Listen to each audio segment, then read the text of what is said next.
Arkadaşlar merhaba. Bu videomuzda örnek bir parçamız üzerinden Feder programı nasıl yapıldığını göstereceğim. Federler de şu işaretli olan kırmızı renkteki yüzeyler arkadaşlar. Merkezimi sağ arka kolona koydum ve örnek bir program metodu oluşturdum. Bunu oluşturmamın sebebi sadece yüzeyleri seçmek için. Önceden bunu hazırladım. Çünkü bir hayli fazla yüzey var.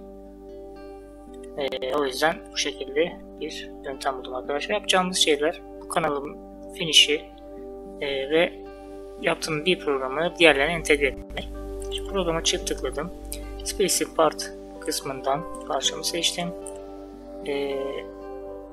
Stok bırakmayacağım. Specific Cut araya kısmından da yüzeylerimi seçtim.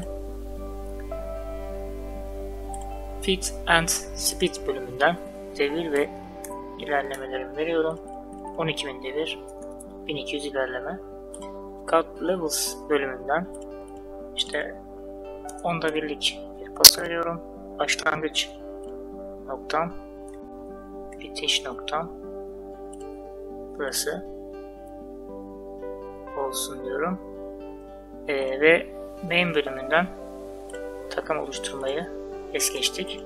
Buraya düz 1.5 R02 isminde 1.5 çapında ve 0.2 uç radüsü olan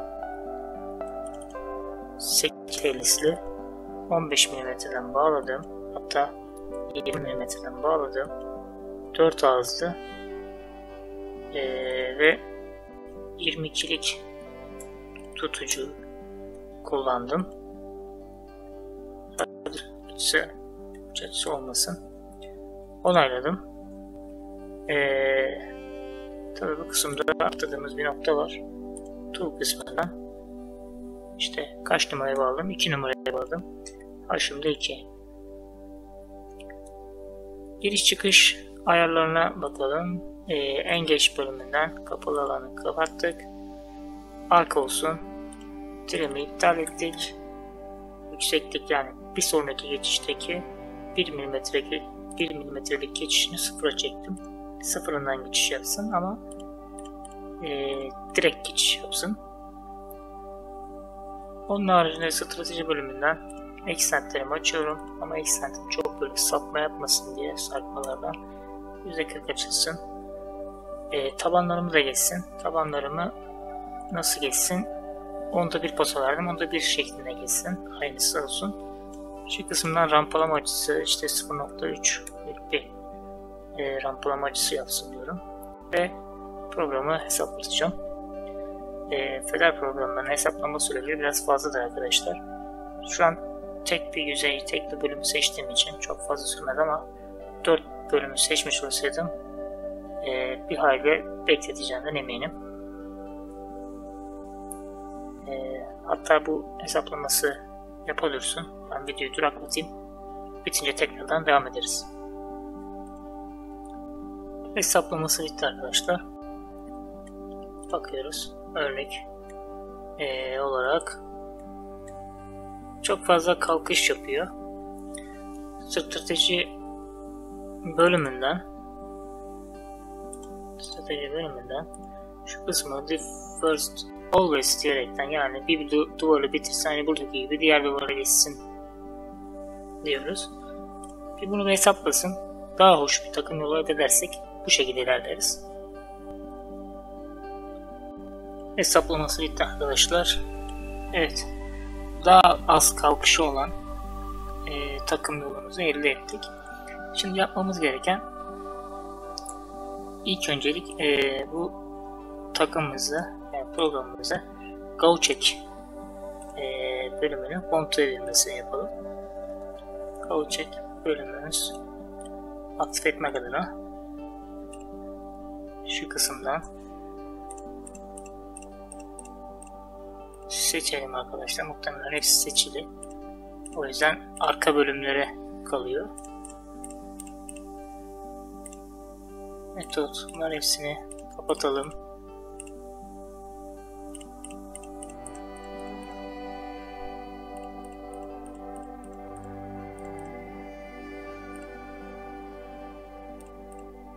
Sadece go check aktif bıraktım.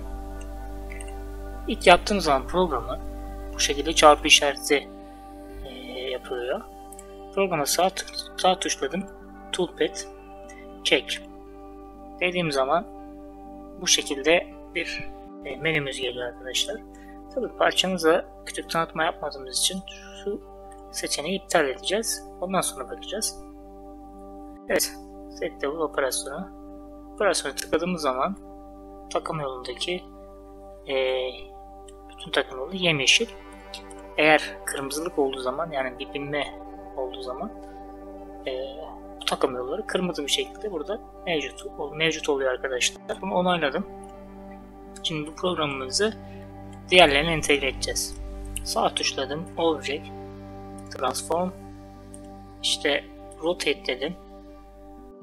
Döndürerek bu parçanın merkezine kopyala programını ve 3 adet yapsın ve her 90 derecede bir döndürsün diyorum. Onayladım. OK. Bu programlarımı da seçiliyken go check'lerine bakıyorum arkadaşlar. Bakalım binme var. Evet. Şu iki programda binmeler mevcut. Bu iki programı sildim. Şimdi birazcık programın açığını kullanacağız. Şimdi bu programı sağ tuşladım. Object Transform diyorum. Bu kez Translate diyorum. Ben daha önce yaptığım için burada ölçüm mevcut. Bu ölçüyü nasıl elde ettik? Measure bölümünden, yani bu bölümün merkezinden merkezine olan mesafesi. Tabii tam çaplarına dokunmadığım için küsuratlı bir rakam vardı.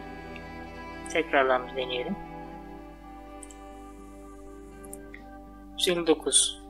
Bu ölçüyü de işte eksi değil artı 159 diyorum.